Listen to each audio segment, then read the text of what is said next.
Hello and welcome to week 3 of Behind the Barricade, a wrestling fan podcast. Um, we're at it again for our third straight week. Everything's going good, and thank you for joining us again. I'm your co-host, Cam Burnett. This was a great week last week. I hope we're going to have another good week. And without further ado, I would like to introduce my co-host, Sudds. Sudds, how are you doing today? I'm doing pretty good today. Good. So, busy week in wrestling as always with all the TV going on. So let's just get right into Monday Night Raw, shall we? Sounds good. All right. So Raw started off with Braun Strowman coming down to the ring and cutting a promo on Roman Reigns on how he destroyed him and how he was indestructible and that he was done with him. But Kurt Angle, came down to the ring and said, "Oh no, you're not done with Roman. I just spoke to him. You're going to be facing them at the upcoming Raw pay-per-view Payback. So we're going to see Braun Strowman versus Roman Reigns at Payback. And in my opinion, this is basically the number one contendership of Rock's title. Yeah, it certainly seems like it. It actually makes perfect sense, really. Oh yeah, most definitely. Those two are the two superstars on Raw that could actually beat Rock. So. Yeah, exactly. So next we had Samoa Joe against Chris Jericho. Excellent match. Yeah, they always put on great matches. I think this is probably the first time we've ever seen them face each other. It really seems like it. Yeah, it is the first time they've gone one-on-one for sure. But so I guess So Samoa Joe was kind of like I guess teaming with Kevin Owens before, so there's a little bit I guess kind of payback, but also and then we had Seth Rollins on commentary as well. Yeah, it still adds on to both storylines very well. Yeah, so we had Seth Rollins on commentary, and so with Samoa Joe, he wasn't really too happy with Seth for one beating Triple H and then injuring Stephanie McMahon. So yeah, this was kind of two storylines in one, which was actually really good. Yeah, we saw Samoa Joe coming out on top, winning with his submission, so it was great to see. Yeah. Then, before they go to commercial, they're saying that a tag team match is coming up. That's featuring Goldust and R-Truth. But we see Braun Strowman come out of nowhere and just absolutely obliterate the two without breaking a sweat. It seems like they just got absolutely mauled and destroyed. Yeah. Braun just loves destroying people. Yeah, and he warned Kurt Angle that if he didn't have better competition, there was going to be an or else, and we are learning what the or else was. Yeah, pretty crazy. So next we had the most well-known referee in the entire world now, John Cone, trying to kick out Braun Strowman from the arena. And let's just say that did not work at all. Yeah, not even John Cone with all his mythical powers could get Braun Strowman. So yeah, that was a funny segment to see. I thought it was pretty funny that John Cone was trying to kick him out by himself. He ended up security backup with him. Yeah, not the greatest idea.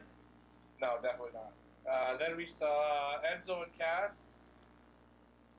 lose again on Raw, clean. All I gotta say about that really is they are losing my interest, and you know what? They're unfortunately losing their hype with the crowd, I think.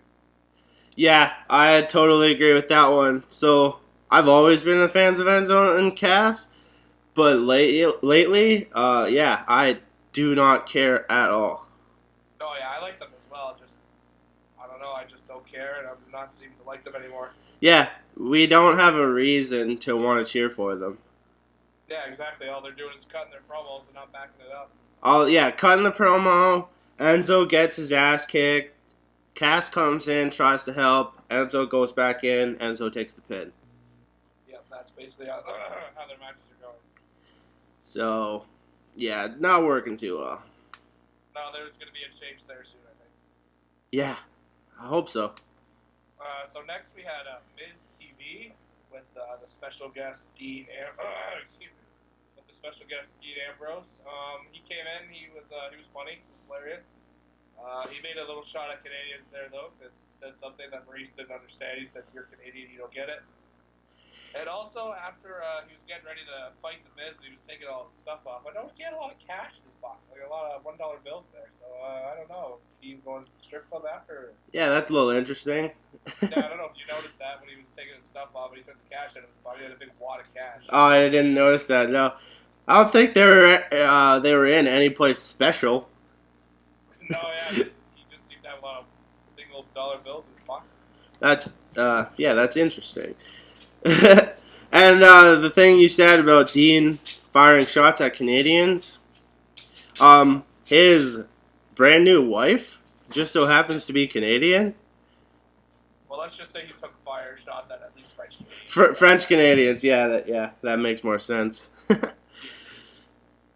So pretty good segment. Miz TV is always pretty good. Gets the point across. Yeah, it's building their story that they're going to be having another IC title match, I think. Yeah, definitely. So next we had Braun Strowman once again, and he literally throws Kalisto in the trash. Yeah, just said. Well, first he was dragging him like just pulling a bag behind him. Yeah, and it looked like he was dragging him. He had to have been dragging him for a little while there. Yeah, just dragging him down the hallway backstage. And so I found this hilarious. He throws Kalisto in the garbage, and then he tells him, "Roman Reigns is garbage, and so are you." Or yeah, something like that. Something like that. So that's pretty funny. But then Big Show comes in, checks Braun Strowman right into the, I guess there's like a garage door, but like into the wall, and sets up our main event. Yeah, Braun didn't even see the face. No, he's kind of like, why did you just do that? You're gonna regret. Yeah, exactly. He was knocked down, but wasn't hurt. Yeah. So yeah, that set up our main event of the evening, which was going to show Braun Strowman versus Big Show again. They had a good main event before, so there was high expectations going into that main event. Definitely, and they were successful. Yes, that's for sure. We'll talk about that in a bit. But next we had a cruiserweight segment where we saw Austin Aries and Neville ringside for the TJ Perkins match. And I thought it was funny when Austin Aries with his trademark banana, as it would. He had it out. He was bothering Neville with it. He asked Neville if he wanted to fight. Neville just, no. He's just like, no, get that thing away from me. Just move to the other side. Oh, yeah, that was great. Austin Aries is just doing great work right now. It's amazing. Yeah, it's good to see him. He, I'll mention it later, but just, he's too big of a superstar for 205 Live. Yeah, definitely.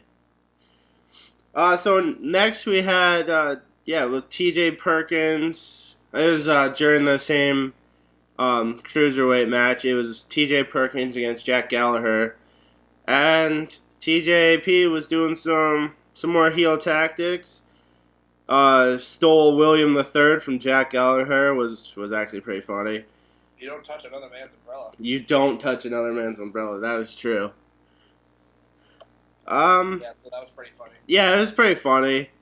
Really, other than that, there's not much interest in the cruiserweights.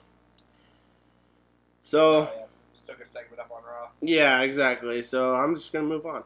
Do not blame you. Yeah. So next we had the women's fatal 4-way to be the number one contender for Bayley's Raw Women's Championship. So we had Sasha Banks, Nia Jax, Alexa Bliss, and what was the other person again? Mickey James. Mickey James, yes, right. So this was it was a really good match. They gave them a good amount of time.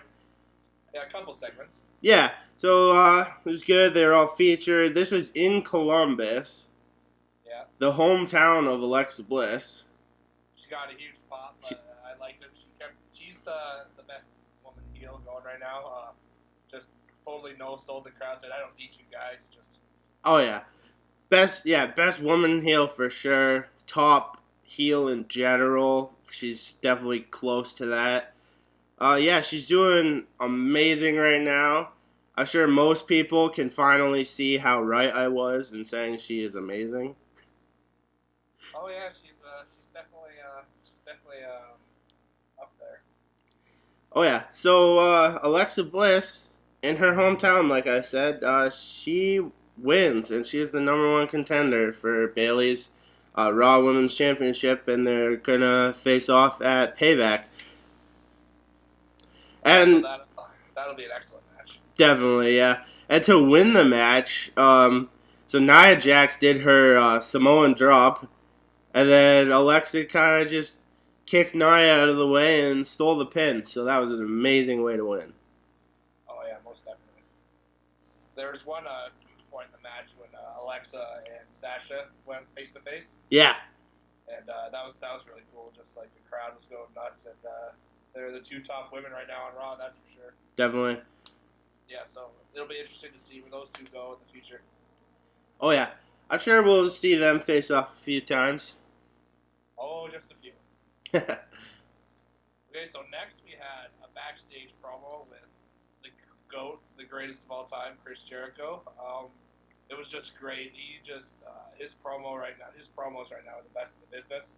By far. His character right now is the best, heel or face. I thought when he was turning face, he would not be as good as he was when he was a heel, but he's just as good, if not better. Yeah, and he's kind of just doing the same things, which is awesome. Yeah, because he just got so over with the crowd. So anyway, he was bringing up, since Kevin Owens was saying he's the face of America, Chris Jericho brought up that his is the face of Jericho, Raymond in man. This is really awesome. Love it.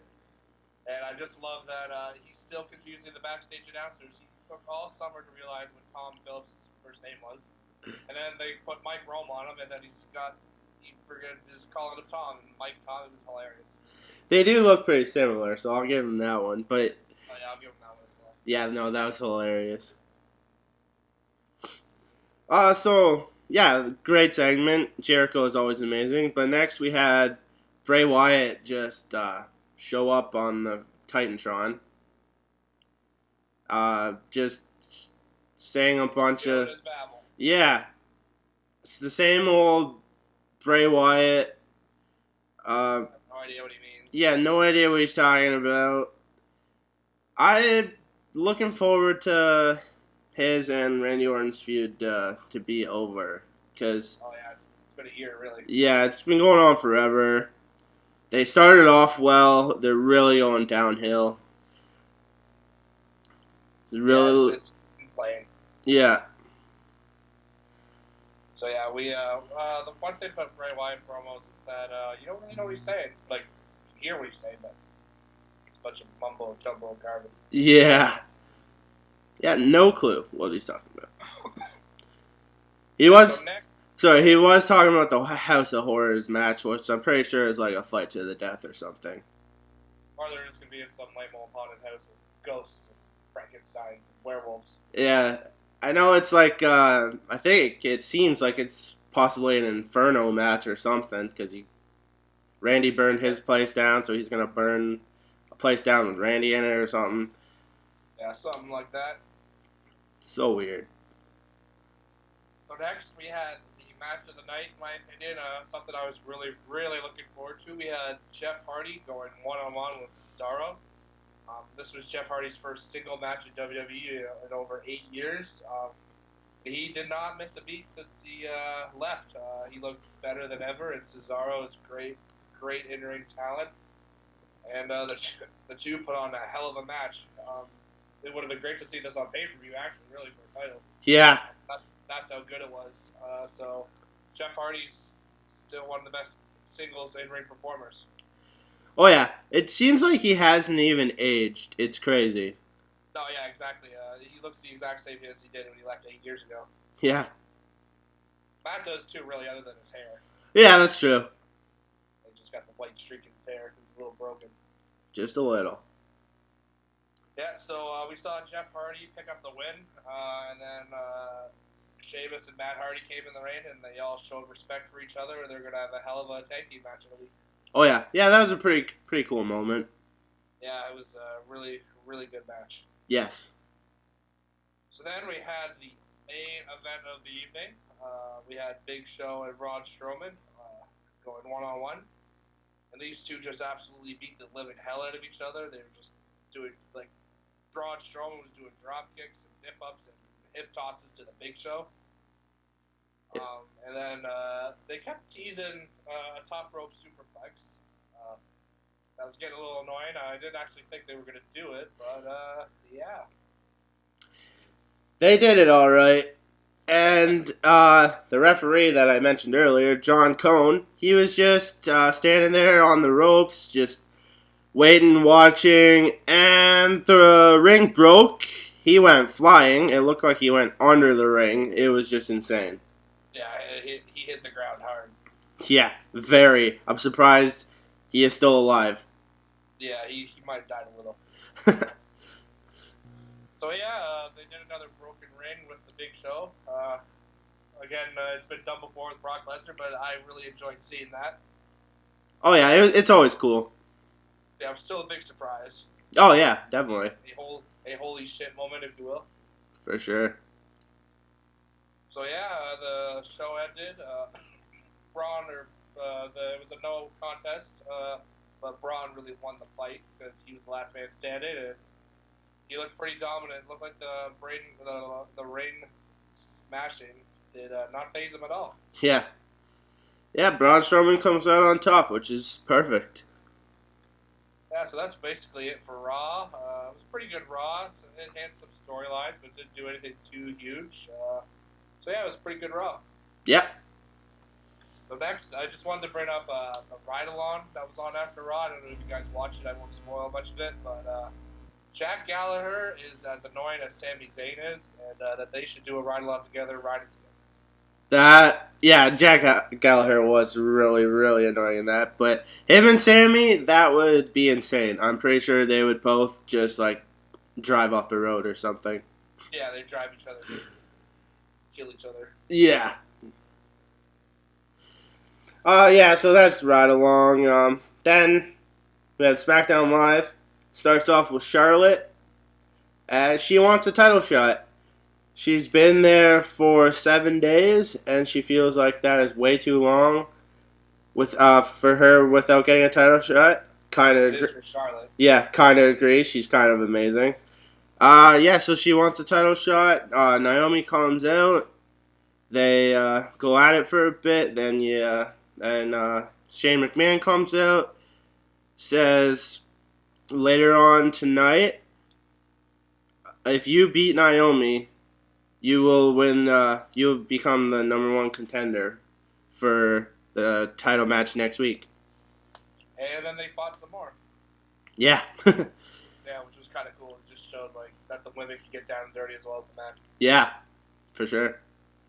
And then next we had the 6-pack challenge, which was surprising. I thought it would have been the main event. Yeah, me too. Sorry. Which so Dolph Ziggler versus Jinder Mahal versus Sami Zayn versus Mojo Rawley versus Luke Harper versus Eric Rowan for the #1 contendership of the WWE Championship. So yeah, these 6 guys was all a huge surprise to be battling for the #1 contendership. Yeah, it was really random.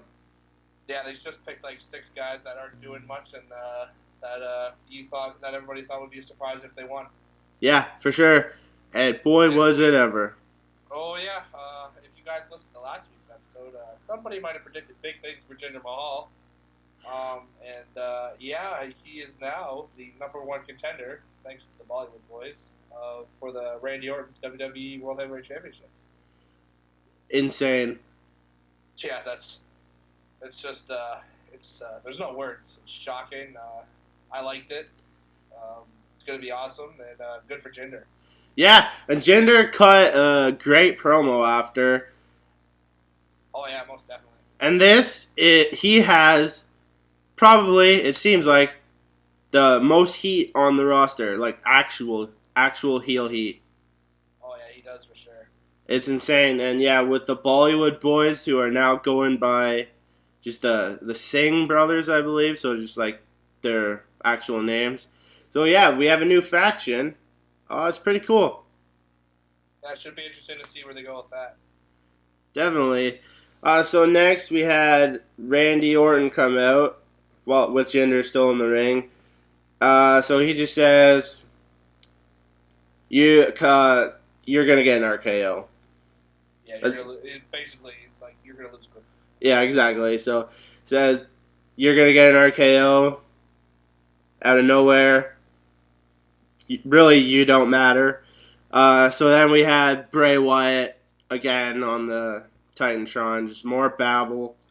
Again, I just want this feud to be over. It will be. Yeah, so. And it looks like their House of Horrors match isn't even a titles match.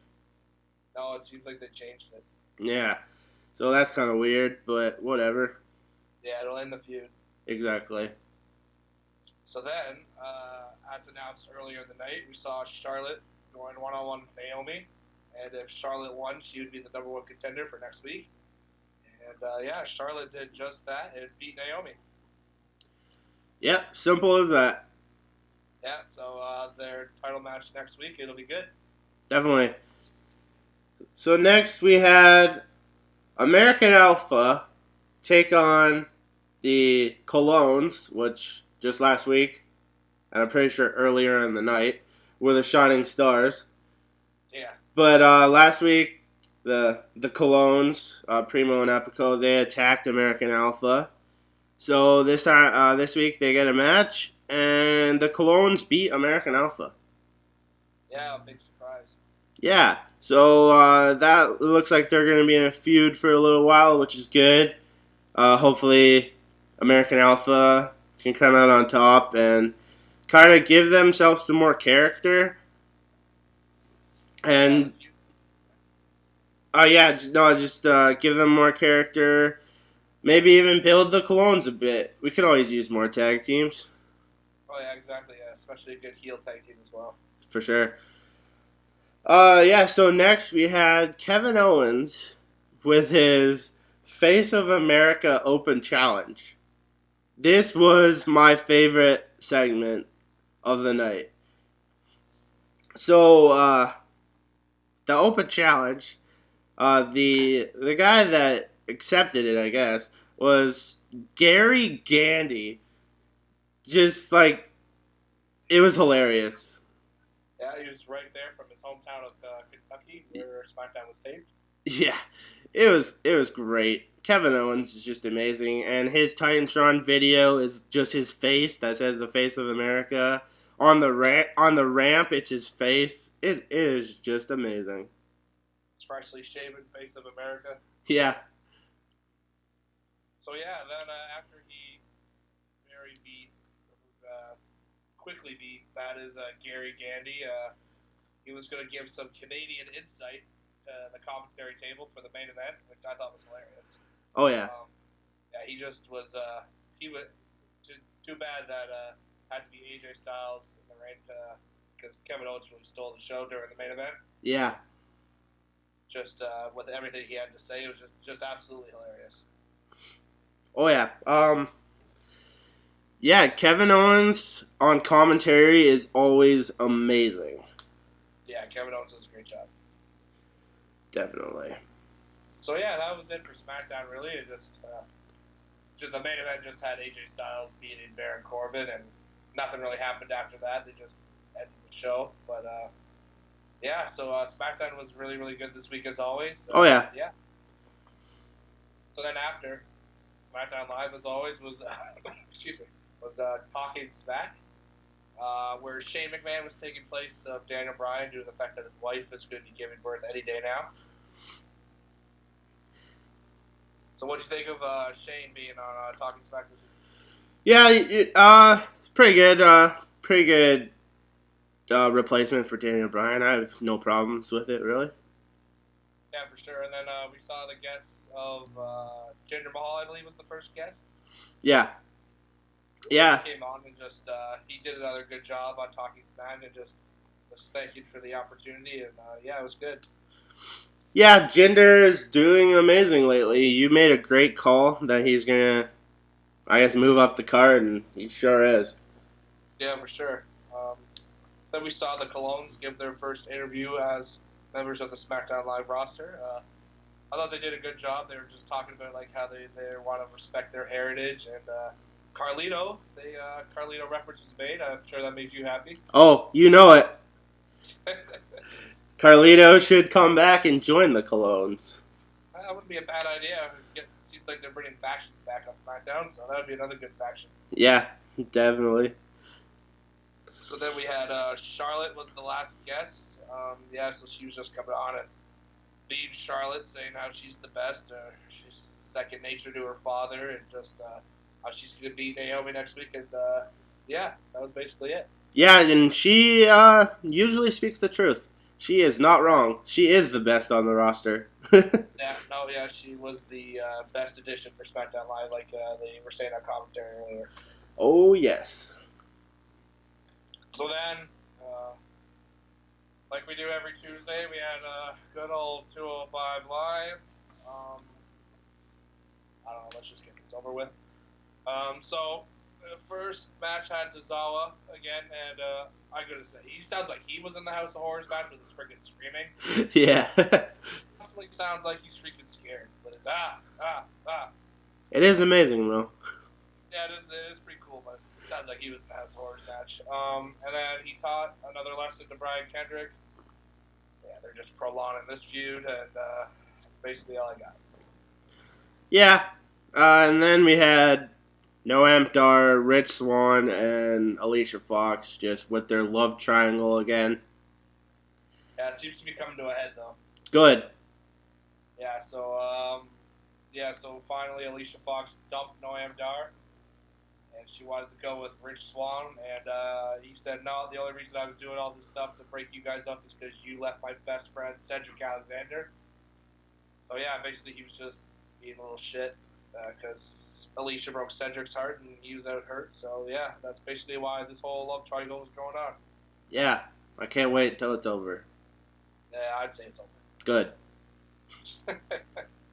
So then we had Mustafa Ali in a match. He's going on this little feud with Drew Gulak, who doesn't want him to be doing high fly stuff for whatever reason that is. Even the commentators don't get it. Even Corey Graves, the heel commentator, doesn't get it. So yeah, he just comes out with his no high fly zone, distracts Mustafa Ali, and that's basically it. It's pretty funny. It's kind of like the Mick Foley going to ECW and then not being Extreme anymore. Yeah, but it's all right. It's one of the best. What it is. Yeah, exactly. So that's 205 Live. That's 205 Live. Yeah. So next we have NXT, and this was a really good episode. Oh yeah, it seems like the new NXT. That's for sure. Yeah. So we start off with a glorious promo by Bobby Roode, just stating that basically he chased out Shinsuke Nakamura. Yeah, and it was great. It was a great heel promo. The crowd was definitely against him, and then we had a return of another Japanese superstar. Hideo Itami came out and slapped the taste out of Bobby Roode's mouth, and Bobby Roode. Yeah, this was funny. He was like, "Oh, you're gonna slap me, huh? You're gonna slap me?" He just kept taking off his suit and stuff. Then he got hit with the GTS by Hideo, and it looks like Hideo's back to win the NXT title. Yeah, it's good to have a Hideo back because he is really good, but he gets injured a lot. Yeah, he has the injury bug, unfortunately. Yeah. So yeah, that was all pretty good, and then we just had Heavy Machinery. They just had like a little workout video shown, which gets them on the show, but it also establishes tension between Andrade and Drew McIntyre, just kind of setting up for their match next week. I really wanted to see him lift that 400 pounds. Yeah. Yeah, that was good. I like it when they do that stuff at the Performance Center. Yeah. You wanted to see Heavy Machinery lift that heavy machinery? Yeah, exactly.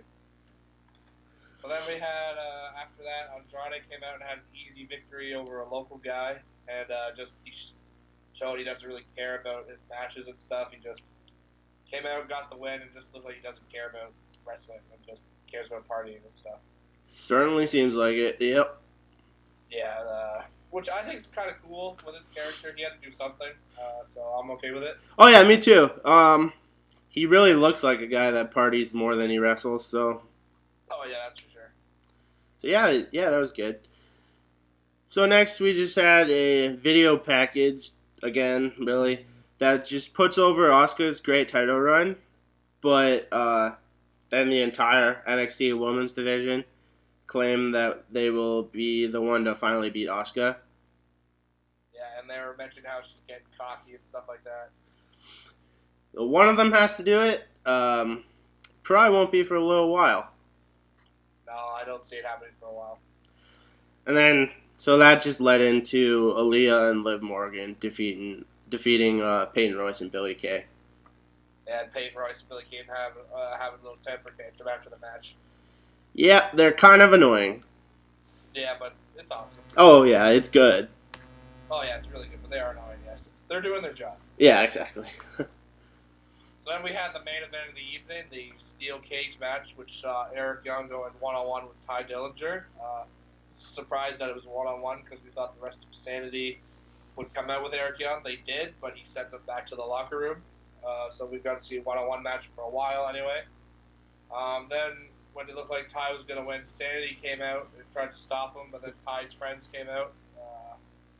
Cassius Ohno, Ruby Riott, and Roderick Strong came out and made the numbers game even. And we saw Ty Dillinger win the match over Eric Young. A very, very, very good match. Yeah, it's a perfect way for Ty to finish up in NXT. No pun intended. No pun intended. Yeah, it was a great match. Good for both guys. It was awesome to see. Yeah. So that's it for Raw, SmackDown, NXT, and 205 Live review. Hope you guys enjoyed it. Now we're going to go to our news for what was in the news this week. Unfortunately, a former WWE superstar has passed away. Rosie, as you guys would know him, he's also Roman Reigns' brother. He was a superhero. He was a superhero in training. That was his gimmick in WWE. He did a really good job. He was only 47 years old, and we wish the best to his family and friends. Yeah, it's pretty terrible to hear. So then I just found out that it looks like the Hardys are going to be broken once again. So that seems to be the going thing right now. Yeah, I guess WWE is gonna pay Impact or TNA, whatever you want to call them.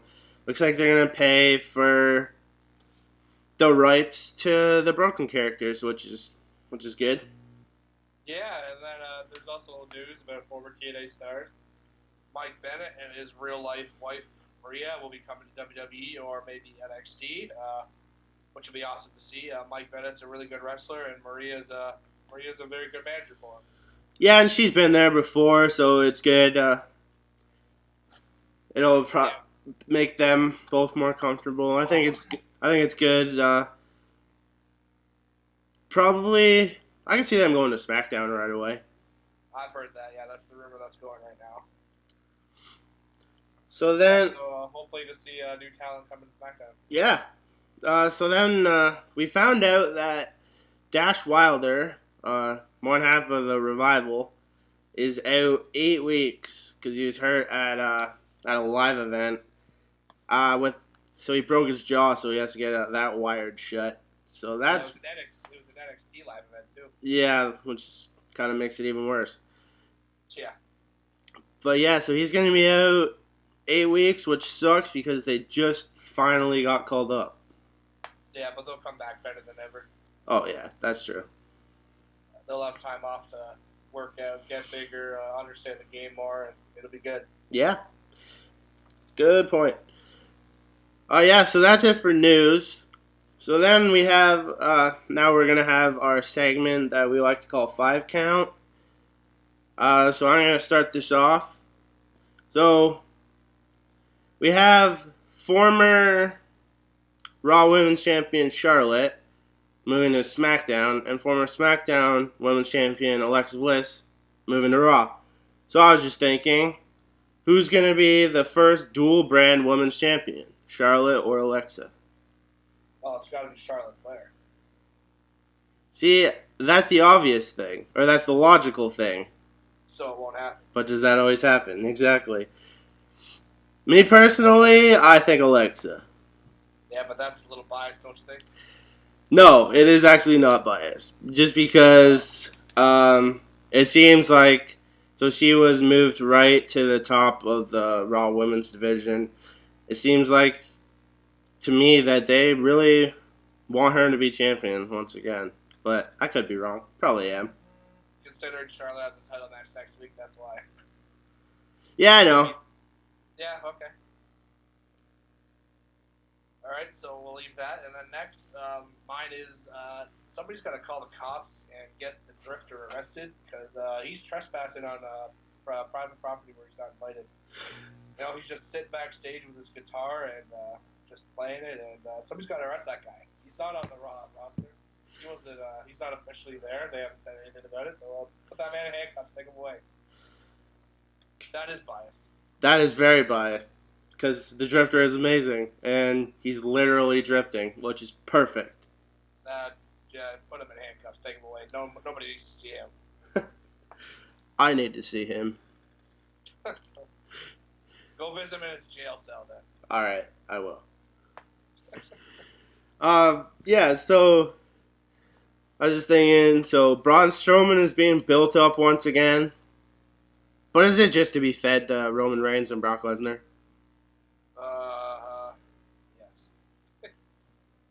We'll talk about our payback predictions in a couple weeks before the payback pay-per-view, but it's looking a lot that way, that he's just being built up strong to just be beat again. Very unfortunate. Yeah, it's unfortunate, but I think Braun will eventually hold the title, don't you? Oh, I think that, yeah. But if they keep building him up and then to be indestructible and then, yeah. Have him lose. Yeah, it's unfortunate. Yeah, and it'll get annoying after a while. Yes, it will. So next, this is my bold prediction, really, is they should turn Sami Zayn heel. Now, the reason I'm saying this is he had 2 number 1 contender matches, qualifying matches in a week, 2 weeks in a row, and he lost both of them. So they brought him to, he went to SmackDown Live because it was the land of opportunity, and he's been given those opportunities, but he's not cashing in on them, so I think he should turn heel and just start taking things for himself, because being the nice guy isn't working out for him. I don't know about that. I think they're doing a great job with him because he's the underdog from the underground, so it's kind of like a slow build to when he finally gets on top. Yeah, but if I was him in this real life, I'd be getting pretty pissed off. And he had a backstage interview on WWE.com showing his frustration. Yeah, that is true. I would be getting pissed off as well. But his character is the underdog, so I don't think they'll turn him heel, at least for a very long time. Yeah, no, that's my opinion. Oh, yeah. And I will counter that, turn Sami Zayn heel, with turning Dean Ambrose heel. Yeah, isn't he kind of heelish already just by being insane? Nah, he's insane, yes. But he's not a heel right now. He's been a face for basically like the entire time on the roster, at least as a singles competitor. Oh, yeah. It's kind of getting stale. I like Dean, but it's not working anymore. Yeah, you said the same thing about Sami Zayn. I don't think they'll turn Dean heel for a while anyway. Yeah, that's probably true. Just, whatever Dean is champ, he's kind of doing worse than when he's chasing the belt. Oh, yeah, that's for sure. But, yeah, I don't know. So that is 5 count. Yeah, so hope you guys enjoyed it. Our next segment is our Match of the Week segment. And the Match of the Week from last week was Kevin Owens versus John Cena from the 2015 Elimination Chamber. This was Kevin Owens' first WWE match. So he had a lot of high expectations going in. He was NXT champion at the time. And John Cena was the United States champion, oddly enough. And yeah, this was a great match. Good pick, Sudds. They had great back and forth from the start. We saw Cena's resiliency, as always, in every match. Big match John kicking out at 2, doing some great things. And we also saw Kevin Owens showing his absolutely amazing athleticism for a big man. Yeah, he did a freaking moonsault where he, like, jumped to the top rope, spun around, then did the moonsault. It's just insane. Yeah, all in one action. Then we saw Kevin Owens give John Cena an attitude adjustment, which is kind of funny. And Cena kicked out. Yeah, there was a lot of false finishes in this match. Cena kicking out at 2, Kevin Owens kicking out at 2. It was awesome. Then we also saw some athleticism from John Cena with springboard stunner, which he was using for a bit back then, which I loved. It was awesome. Yeah, it was pretty cool. Yeah, so Kevin Owens kicked out of that, and they had some back and forth in the ring. Cena went against the ropes and got hit with a pop-up powerbomb. And Kevin Owens won. It was a huge, huge upset. They showed the crowd, and the crowd was in shock. The crowd was cheering that Cena lost. The crowd was booing because Kevin Owens won. And then Kevin Owens made an absolutely amazing promo at the end. Yes. Saying because he was known as Fight Owens Fight at the time, that I'm the one that fought John Cena, and I'm the one that won. And that he's the new guy around WWE, and right now he's looking at it. Definitely. Yeah, that was just a great way to introduce Kevin Owens to the main roster. Yeah, I believe that match was up for Match of the Year. Yeah, I'd believe that. They gave them at least 20 minutes. Yeah, it was a solid 20 minutes, yeah. And, yeah, it was a hell of a match. Oh, yeah, I agree. So, great pick. Let's keep these great picks going. And what's your pick for the match of the week this week? So, my match of the week this week is in honor of 420, which is today, the day we are recording this. So, it is Rob Van Dam, the man who is more known for his smoking marijuana than his wrestling. Hey. He's a high flyer. He is a high flyer all the time. So, we love you, Rob. Yeah, oh yeah. So this one I picked was Rob Van Dam against John Cena. John Cena again. Sorry for those of you that don't like him, but too bad. This was an amazing match. So this one was ECW One Night Stand from 2006 for the WWE Championship. Great match. I could review it right now. I remember it so well. I don't even need to go back and watch this one, but yeah, great pick.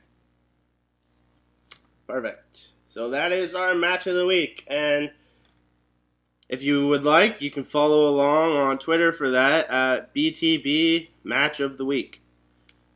Yeah, use that hashtag. So then, we're going to have a little segment that is called What's Got Cam Hot? Alright, so what's got me hot this week? It took me a while to think of it, but when I was going over our show prep for today, I looked at the segment about 205 Live, and I lost my energy. You know what? I'm just like, this is going to be a waste of our time. And you know what? 205 Live is what got me hot this week. There's stupid storylines that are going on right now. They're not showcasing, like, at least a third of the talent that they have on 205 Live. You know what? Just stick to the wrestling, get rid of the storylines, or just get rid of 205 Live altogether. Just keep the cruiserweights on Raw. That's I'm going to say right now, I'm fed up with 205 Live. And next week, I don't think we're going to cover it. You can cover it, Sudds, but I'm pretty hot about 205 Live right now until it gets a little better. Totally agree. I don't even like to watch it. It is, yeah, the storylines are terrible, at least for the most part. They have amazing wrestlers there. Amazing. They have Drew Gulak, and he's coming to the ring with a freaking sign. Yeah. I totally agree with you on this one. Alright, guys, so there you have it. No more 205 Live coverage on BTV Wrestling Pod. It only took about 2 weeks for us to figure that out. I will say, unless they show us that we should cover it, we're probably not going to cover it. Yeah, I agree with that. We'll cover what's going on Raw, but other than that. Yeah. So yeah, that's our show for the week. Hope you guys enjoyed it. Sorry, I'm a little under the weather. I got this cough, this annoying cough. So sorry about that. My voice isn't at its best, but hope you guys enjoyed this show. We enjoyed recording it. So if you guys want to interact with us on Twitter, again, my Twitter account is at CamBurnettBTB. My Twitter account is Sudds BTB. And then the show account, which is operated by both me and Sudds, is at BTB Wrestling Pod. You can also find us on Facebook at Behind the Barricade, a wrestling fans podcast. And after you're done listening to this video, please press the subscribe and like button on YouTube, and also leave a comment, and we'll get back to you as soon as we can. And you can look for all of this in the bio of this episode. Yeah, just look at the bio down below. All right, so that was it for week 3. We can't wait to talk to you guys next week for week 4. Check out the match of the week. Tell us what you think, and Sudds, take us home. And if you only remember one thing from this episode, let that be to never go to the top rope.